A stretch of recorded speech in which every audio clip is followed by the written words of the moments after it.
So let's move on to The last little topic that's more of a fun, free thinking topic here. So I hate that. not so much. I mean, it relates a little bit to a story, but I'm going to kind of take this into a couple areas. And I'm also going to credit the Dave Glover Show on 97.1 FM in St. Louis, as they did have this. They brought this up earlier in the week, and I really found it intriguing. And I think you and I have personal experiences with it that we can talk about, and so kind of relate it to here. But so here's the thing. There's a story out of California this week or last week where 72-year-old couple have been married for 22 years, are currently, they've immediately separated, may or may not be getting a divorce. I think that's up in the air right now, because she is a self-described socialist and he voted for Donald Trump. And now, obviously, I don't know too many more details than that. So, like, maybe they were punching each other every day and, like, they really need a divorce. That's the best thing for Right. them. It's possible.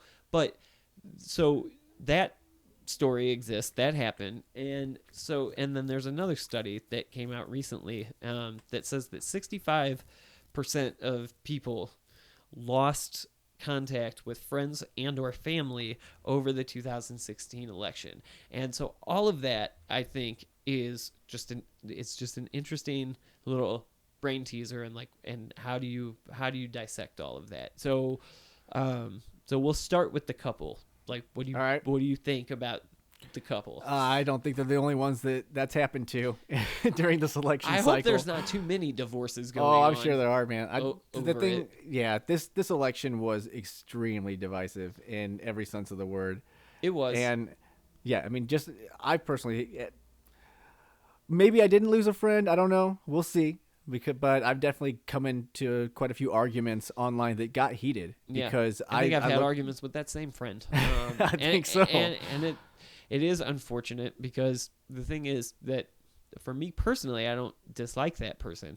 I do have a problem with tactics and information that have been used on their social media as accounts. I did. And so, yeah, I mean, and what sucks is that, like, you know, sometimes you almost feel like a bully. Hashtag bully. Hashtag bully. Fucking bully. But the thing is, like, I think that it's so easy to bully right now. Well, I think everyone thinks they're right, you know? I think bullying and correcting the falsities that your side is presenting are two different things. And I think that the person that is presenting false stuff, it's on you. You're the one who needs to be correcting the story. Right. And so I think that person can see what your correction as bullying, but I think that it's different from what bullying actually is. My intent in those situations, I'm sure your intent in those situations, is not to be a jerk to that person, but is to point out that, like, you're not being consistent and you're not being And I've had fair. points where I couldn't take any more, like reading someone's comments or whatnot and being like, I'm not the bad guy. And I went to an irrational response. Right. And I've done the same thing. And I know lots of people that the same thing has happened, like remove me and all that, and people are doing it. They're actually taking their friends off their Facebook feeds. I will say, for the record, I will never delete you from Facebook. That ain't going to happen. Ever. You have to shut me up because I ain't going to do it. Yeah, you can delete me, but I'm not going to delete you because to me, a friendship isn't, you don't lose a friendship over political views. We can fight. Right. You and I can fight. Well, we almost. For a month, and we have. Yeah, very, during this election, there was definitely a moment. It was after the cons, the whole thing with Donald Trump and whatnot. And I think I called you a Nazi. You did. You called me a Nazi. You called me up and you came in hot. And I got hot quick too. And was just like, nope, fuck that. And we got upset for a very long time. Yeah. There was a couple days where we didn't know what was going on. Yeah, that's true. Yeah. And that sucks. And that's fucked up because we can call each other dickheads and fucking. We can do all kinds of stuff. And yeah, I mean, we get heated all the time, on a nightly basis over the phone. And but I'm still we're still There's very something about friends. this election that just it was a step too far for a lot of people. If you try to like psychoanalyze it, I think what it is that a lot of people decided sometime in the last year and 3 quarters, since the 2016 election process started, that depending on who your support lay with, that said a lot about you as a person, or Right. said a lot about your character. If you were on the other side, you couldn't possibly be a good person. Right. It wasn't you even. You can't even understand where I'm coming from because I can't fathom where you're Right. coming from. And I In think many ways, that's why this show even exists. Because we're like- right, yeah. It is because we actually can. We can figure out where the other person's coming from. and we don't have to agree with each other to move on and still not lose a relationship over that. I Right. mean, Especially a marriage. I couldn't even imagine being married to somebody Yeah, that- and being like, you know what? That's what did it. I would be way more pissed off about their dish habits or something. Not their fucking Right. presidential pick that comes and once every what 4 you gotta years. think about too is like, did they just not talk about politics ever? Like, you would think that you would know if one side is a Trump supporter and one side is a Yeah. self-described socialist, like you'd think that they would have had some battles before I this. can just imagine that. Like, she's a big socialist and whatnot. He just shows up with a Trump sign. What the fuck is this? Right. Like he was. What the fuck is this? Right, he literally came home with like a new garden hose, and she was supposed to have lamb chops on the dinner. She's like, "I found this. You've What got is this? What is this red hat?" Just want to make America great, honey. Get the fuck out. Right. Like- So yeah, it's just, but it just, and what's sad? That's crazy. What's sad is I believe it. Like I totally believe 65% of people. And like I said, I don't think that's the only case. I'm sure there's multiple cases the same way across the country because it just went so far. Even myself arguing with family members where we've gotten 3 times as heated as me and you get. Well, yeah. And Well, like- and I mean, you're wrong. I remember after the election, I did not vote for Hillary Clinton. No, put that out on the record. Yeah, you I voted didn't. for yourself. I voted for me and my penis. You did. You were Um, playing pocket pool going into the ballot booth 4 more years. right. I voted for me. And because the thing is, I didn't want to know 3 years from casting that vote Right. that I was responsible for whatever was going on. And that's And a both cop sides out. were bad. That's- Well, both sides were bad. I But- never believed you either. I always thought you were voting for Hillary the whole time. I know you did, and you told me that I was, and I was like, I really hope that he believes that I'm I not, really did. because I'm really not, and I didn't.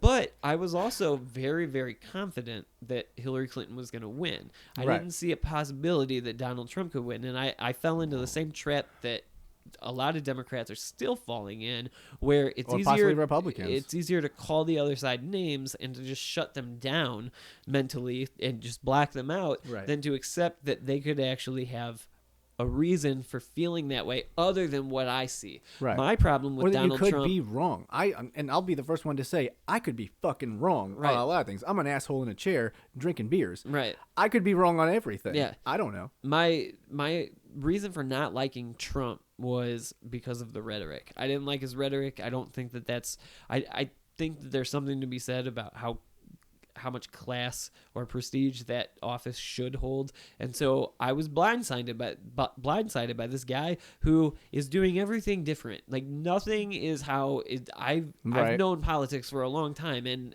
nothing is happening the way it's supposed to.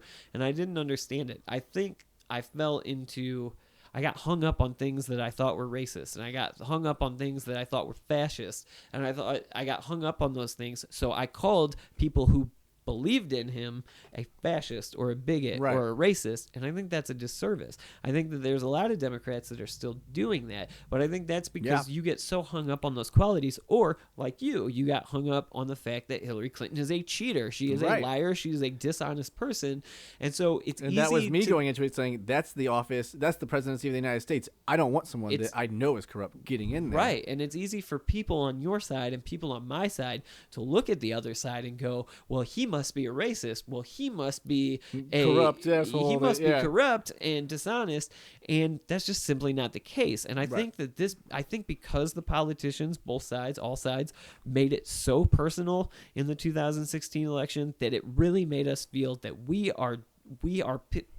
we're picking a side, but there is a line in the sand in between the two sides. Like you are clearly Well, not Obama. We stick to our red lines in the sand. you are clearly on one side or the other, and I think that kind of hurt us as a population.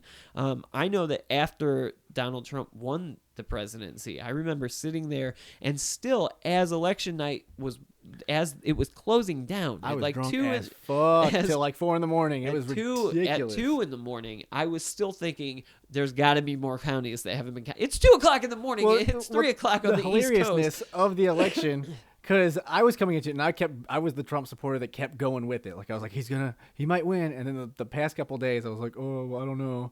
Right. And about 9:00 at night on election night, we called each other and was like, so there's no way Donald Trump can win, right? Right. And like, yeah, I mean, called it. Yeah, Like, it was basically done. and then Florida happened. yeah.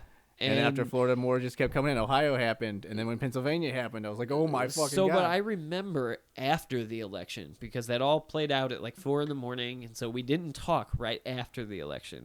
We talked the next day, right? And I remember after 9:00, we didn't do anything else. No, and I remember not wanting to answer the phone, because I was a jerk. I was like every other Democrat leading up to it, where I was yelling in my glass bubble and in my echo chamber, and like I was a jerk. Am I right? You're right. You're stupid for voting for Trump, and you have no idea how bad you're gonna lose. And I'm gonna feel so great when this is over. And then I fell asleep in between when I thought it was over and when it actually ended, and the outcomes were very different when I woke up and was like, oh my god, what happened? This is over.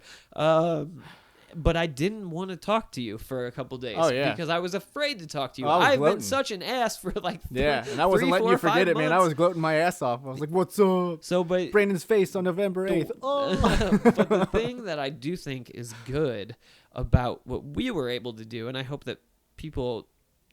more people were like us, that we don't have to agree with each other. We can give each other crap. We can fundamentally disagree with aspects of each other's views, but that should not end our friendships or our relationships. Right. It's just that to me is mind-boggling. Right. So, you just got to try to be humble and realize you might be wrong. They're not necessarily wrong just because they're not saying the same thing as you. Right. And that's and huge, you'll find I that. think most reasonable people will find that the truth of what's right and wrong falls somewhere in between extreme left and extreme right. Like there's going to be a-holes shouting on both sides of the aisle, and those loudest people are probably the people that represent the fewest people. Right. We'll see based on the midterms if that's true. What it's all going to come down to, at least for. And that's fucked because it's like 2 years away. Right. We got like a year until campaign cycle starts going on. That's going to be pretty awesome. I mean, it'll definitely be. Man, this will be an interesting show during the next election process. Yep. So, all right. So I think that wraps it. Yeah. Don't forget to leave us a like and subscribe for all of our latest content. Links to the topics discussed are going to be listed down below. Be sure to comment and let us know just how wrong you think we are. We will respond. Thanks for listening. We'll see you next week. And now we leave you with your alternative fact of the week. Loretta Scott King, the widow of Martin Luther King. Loretta Scott King. On this Martin Luther King Jr. Day, audio of his late wife, Coretta Scott King.